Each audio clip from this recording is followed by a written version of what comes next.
Hey all, Will Healy here, and today I want to ask for your feedback, and I've got a question for you, and what I want to ask about is personal 3D printers. So 3D printers for personal use, for at-home projects, and specifically I'm looking for one to introduce to my kids. They're both very interested, my eldest two, in 3D printing, and I have just a couple questions. So, what should be the specs to consider? What's a good balance in money to features?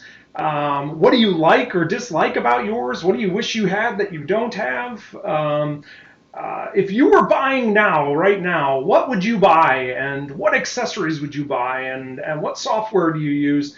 And then what do you print with it? I can think of a few things, but it's a pretty hefty investment. So what do you use it for? What are things you print? I can think of a few things like my son loves Thomas the trains, playing with Brio and Thomas trains. So I've thought about making some accessories and adapters for that.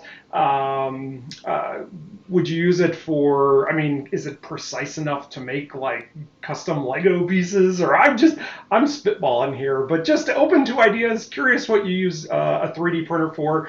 And then last but not least, who should I be following on social media, whether LinkedIn or TikTok or YouTube? Who should I be following for hobbyist printers? I know 3D printing and additives huge in the manufacturing space, but I'm specifically asking today about personal use, especially kids-oriented, being able to be easy to use and not a break the bank style. So really interested in your feedback in the comments below, please. And until next time, ask yourself, what will I automate next?